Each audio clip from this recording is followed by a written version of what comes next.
दोस्तों नमस्कार। आशा है कि आप अच्छे होंगे, आपका दिन खुशी से गुजरा होगा। इसी के साथ हम इस वीडियो को शुरू करते हैं। दोस्तों, हम बहुत सारी बातें बताते हैं जो डिस्क्रिप्टेड हैं किताबों में, यानी कि किताबों में लिखी हुई है। ख़ासतौर पर कुरान में हम बताते हैं कि किस तरह कुरान मानवता के खिलाफ है। लेकिन हम उस चीज़ को भी बताएंगे जो सनातन वैदिक धर्म में जो गलतियाँ आ गई हैं, जो कमियाँ आ गई हैं, उनको भी हमको दूर करना होगा। सबसे बड़ी कमी है सनातन वैदिक धर्म के मंदिरों में जाने में। एक बड़ी गलत परंपरा का परिपालन किया जाता है। मुझे नहीं पता और कहाँ कहाँ परिपालन किया जाता है, और मंदिर भी मैं कोट नहीं कर रहा हूँ किन मंदिरों में किया जाता है, लेकिन वीआईपी दर्शन की सुविधा ज़्यादातर मंदिरों में है।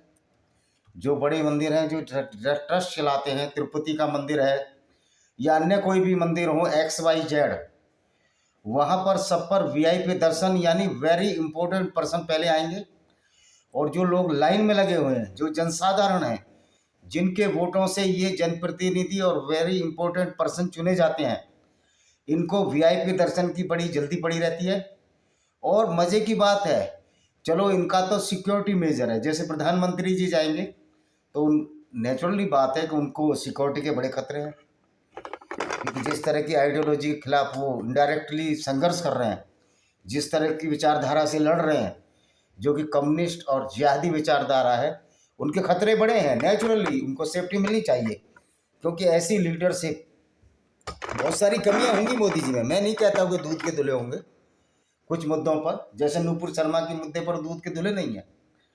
बीइंग हेड, नूपुर शर्मा ने वही बोला जो कुरान में लिखा, जो हदीस में लिखा कि आशा अम्मा, जो कि मुसलमानों की अम्मा है,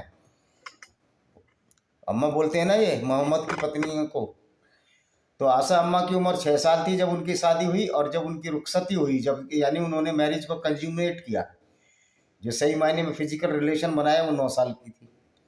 तो ये बात नूपुर शर्मा ने बोली, यही सारे मौलाना चिक चिकर बोल रहे हैं। लेकिन बीजेपी ने चूं तक नहीं की उस बेचारी को, और भेड़ियों के झुंड में छोड़ दिया। कतार जैसे छोटे देश से दब गए आप लोग। अगर उनके मतलब आप, अगर आपके व्यापारिक संबंध है तो आप ब्लैकमेलिंग करोगे, तो कल तो आप सारी पब्लिक को, हिंदुओं को मरवा दोगे ब्लैकमेलिंग के नाम पर कि कतर विरोध कर रहा है। होना चाहिए था कि स्टैंड लेना चाहिए था भाई। जो नुपुर शर्मा ने बोला वो तो वही बोला जो तुम्हारी हदीसों में मिला, जो तुम्हारी किताब में लिखा। लेकिन ना मोदी जी बोले, ना अमित शाह बोले, जिनको हम चाणक्य बोलते हैं। योगी जी कुछ मजबूरियां हो सकती हैं, लेकिन वो आदमी बहुत ठीक है। योगी जी में पॉलिटिकल धूर्तता नाम की चीज़ नहीं है, इसलिए मैं उनको सही आदमी मानता हूँ। जो सही बात बोले हम उसी को अपना लीडर माने तो क्यों ना हो। लेकिन मोदी जी की पता नहीं क्या व्यवस्थाएं हैं, नहीं तो वहीं आंख से आंख मिलाकर बात करते। अगर 56 इंच सीने वाले थे, कतर की औकात क्या है? कतर के राजदूत को बुलाते, यहाँ डांट लगवाते कि नूपुर शर्मा ने वही बोला जो तुम्हारी किताबों में बोला। लेकिन नहीं बोला। इससे क्या संदेश गया कि ये सरकार जिहादियों के सामने झुक गई, आतंकवादियों के सामने झुक गई, गुंडे बदमाशों के सामने झुक गई। और बेचारे विजय कुमार जिंदल था, क्या नाम था, उसको भी बाहर कर दिया पार्टी से, नूपुर शर्मा को बाहर कर दिया। तो आज ये बीजेपी किस मुंह से वोट मांग रही है? किस मुंह से? यहाँ जो दिल्ली में चुनाव चल रहे हैं, मैं जैसे कि बता रहे हैं लोग, दिल्ली में चुनाव चल रहे हैं। मैं वैसे दिल्ली का वोटर हूँ, पर मैं दिल्ली का रहने वाला तो नहीं हूँ, तो वोट डालने आऊँगा अगर दिल्ली में होऊंगा उस दिन। तो आज मैं उनसे ही सवाल पूछना चाहता हूँ कि नूपुर शर्मा ने जो बोला वो तो बेचारा सही बोला, और तुमने उसको भेड़ियों के झुंड के सामने भेज दिया। विजय कुमार जिंदल का आज तक अता पता नहीं है। कन्हैया कुमार की हत्या हुई, एक भी शब्द मोदी जी नहीं बोले, ना अमित शाह बोले होंगे, मुझे नहीं पता। लेकिन जो ये स्टैंड था नूपुर शर्मा के मामले में, बड़ा ही लचर। और इसलिए मैंने आरएसएस की शाखाओं में भी जाना छोड़ दिया कि ये जो मोहन भागवत हैं, ये भी पागलपन के स्टेटमेंट देने लगे हैं। मैं सनातन धर्मी हूँ, मैं हिंदू हूँ, पर इसका मतलब ये नहीं कि बीजेपी जो भी काम उल्टे सीधे करेगी नूपुर शर्मा को बचाए। हो सकता है इनका स्टंट भी हो, मैं नहीं कह सकता, क्योंकि राजनेता बड़े ही अजीब तरह के लोग होते हैं। मैं बीइंग सरकारी ऑफिसर, इन राजनेताओं से बड़े संबंध पड़ते हैं, मैं जिनको जानता हूँ। ये लोग बिजी विदाउट वर्क होते हैं, सारे काम तो ऑफिसर्स ही करते हैं। तो मोदी जी के ऊपर मैं ये टिप्पणी नहीं कर रहा, लेकिन मोदी जी को कम, मोदी जी का ये मैटर नहीं था, लेकिन कम से कम बहुत सारे लोग आते हैं सुधांशु त्रिवेदी वगैरह है, उनको हटना चाहिए था नुपुर शर्मा के लिए। वो तो बड़ा ज्ञान है डॉक्टर सुधांशु त्रिवेदी में, अच्छी बात भी करते हैं। तो क्या उन्होंने सुधांशु त्रिवेदी जी को एक बार हदीस पढ़नी चाहिए कि आयशा की खुद की हदीस है कि मैं 6 साल की थी और जब मेरा रुखसती 9 साल की थी। तो विषय अंतर भटक गया, लेकिन मैं नेताओं की कुछ चीज चालें बताता हूँ कि किस तरह ये धूर्तता की सीमा पार कर जाते हैं। कई बार वोटों के चक्कर में इनको वोट भी नहीं मिला, ठन ठन गोपाल हो गए। रामपुर में इन्होंने बहुत सारे मकान बांटे, वहाँ 2 वोट मिले। मुख्तार अब्बास नकवी जो बीजेपी के बहुत बड़े लीडर हैं, वहाँ उनकी पत्नी का और उनका ही वोट मिला। तो इन लोगों की कोई पकड़ ही नहीं है, तुम्हें वोट ही नहीं मिल रहा, क्योंकि वहाँ तो इस्लाम का चूर्ण इस तरह बांटा गया है कि हिंदुओं के राज में रहना ही नहीं है। ये तो दारुल हर्ब है। यहाँ तो हमें युद्ध की भूमि, हमें तो इस्लाम फैलाना है, और तुम उसी भूमि में जिसको मुसलमान या इस्लामिक विचारधारा युद्ध की भूमि समझती है, आप वहाँ हिंदुओं में भेदभाव कर रहे हो, जबकि हिंदुओं में यूनिटी होने की जरूरत है। मोदी जी, योगी जी का नारा है बटोगे तो कटोगे, लेकिन हम ये एक कैसे होंगे, इस पर कभी विचार किया? क्या आपने सोचा कि जो मंदिरों में पैसे देकर वीआईपी दर्शन कराए जाते हैं, मैंने खुद देखा काली घाट में मंदिर में कोई चटर्जी नाम का आया जो पुजारी का ठल्लू था, जो वहाँ पुजारी बैठते हैं। मेरे को शंकर चटर्जी कहते हैं, मैं उधर से मंदिर में दर्शन कराऊंगा। मैंने साफ कहा कि मैं उस मंदिर के दर्शन ही नहीं करूंगा जहाँ वीआईपी दर्शन की सुविधा हो, जहाँ पैसे देकर दर्शन किए जाते हो। और मजे की बात है, जो वीआईपी पैसा हम मंदिरों को दान देते हैं, जो ट्रस्ट मंदिर है, ये पैसा कहाँ जाता है? क्योंकि मंदिर का हिंदू चैरिटेबल एंडोमेंट एक्ट है, वो सारा पैसा सरकार टैक्स लेती है, और उस टैक्स से जयललिता ने तो जूते, साड़ी और चप्पल सबको बांटी, मुस्लिमों को बांटी, ईसाइयों को बांटी। क्यों भाई? जब पैसा ये हिंदुओं का है, वीआईपी दर्शन का पैसा हो या मंदिर में जो चढ़ावा होता है, तो उनको क्यों बांटी? तो क्या हिंदू बिल्कुल मूक दर्शक बना रहेगा? बीजेपी के लोगों के कान खोलने की जरूरत है, इनके लीडरों की कान खोलने की जरूरत है। और योगी जी, मैं आपको भी कहना चाहता हूं कि बटोगे कटोगे कैसे सही होगा? आप बहुत ही मेरे लिए पूजनीय है, मैं आपके लिए बहुत ही इज्जत और सम्मान है। मेरे से आप उम्र में छोटे हैं, नेचुरल बात है। मोदी जी मेरे से बहुत बड़े हैं, लेकिन फिर भी योगी जी, मैं आपसे सम्मान पूर्वक कहना चाहता हूँ, आज आप दिशा निर्देशन मार्गदर्शन करिए। ये मंदिरों में वीआईपी दर्शन की सुविधा मुझे लगता है उत्तर प्रदेश में तो कहीं है नहीं। अगर है उसको हटवाइए, पैसे देकर वीआईपी सुविधा को हटवाइए। मैं उस सुविधा की बात नहीं कर रहा हूँ जो सिक्योरिटी पर्पज के लिए किसी की जान को खतरा है, दीजिए सिक्योरिटी, उनको करा दीजिए 5-10 मिनट के लिए, कि 5 मिनट का टाइम, पब्लिक भी बहुत सारी है ना, उनको वीआईपी दर्शन दीजिए इस पर्पज से कि उनको खतरा है अटैक का। और उन लोगों को तो मंदिर में वीआईपी दर्शन मत कराइए जो चारा चोरी करके आ रहे हैं, जो करप्शन में फंसे हो, चाहे राजनेता हो, चाहे सरकारी अफसर हो, चाहे पब्लिक के लोग हों, उनको क्या वीआईपी दर्शन कराने की जरूरत है?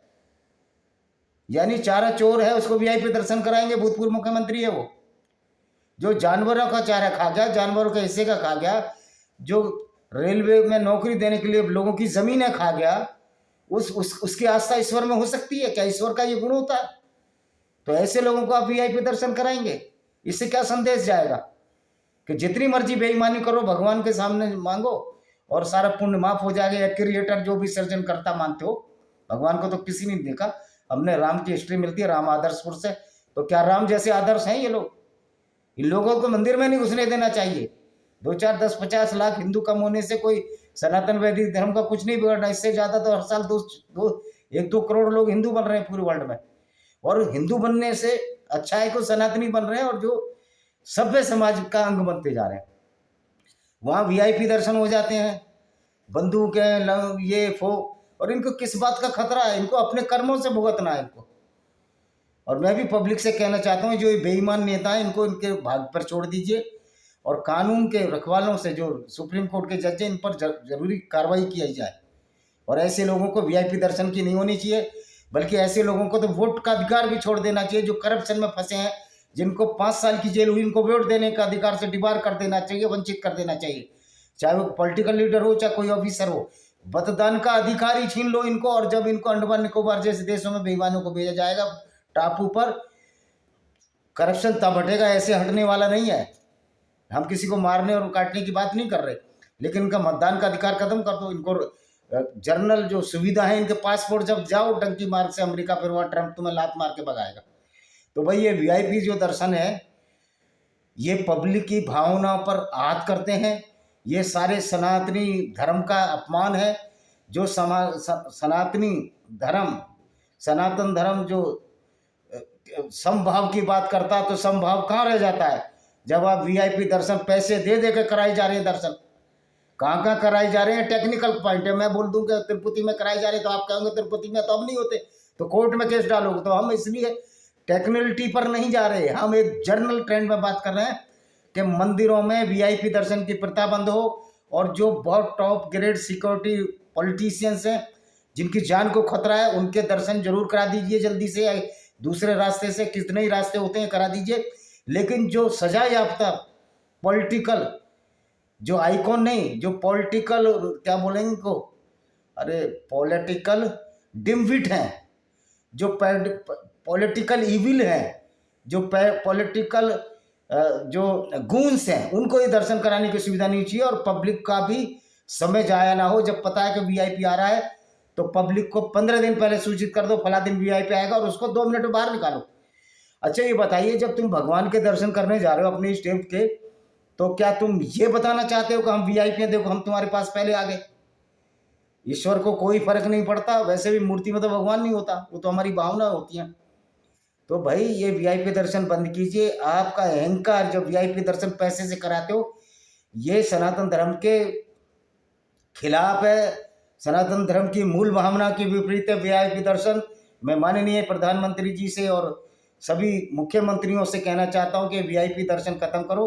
और मैं उन मुख्यमंत्रियों से जो कहते हैं सनातन धर्म का नाश हो, तमिलनाडु के, मैं उनको कहता हूं अगर थोड़ी सी भी गैरत और लानत है तो आप लोग कभी भी मंदिरों से लिया हुआ धन दूसरों में मत बांटो।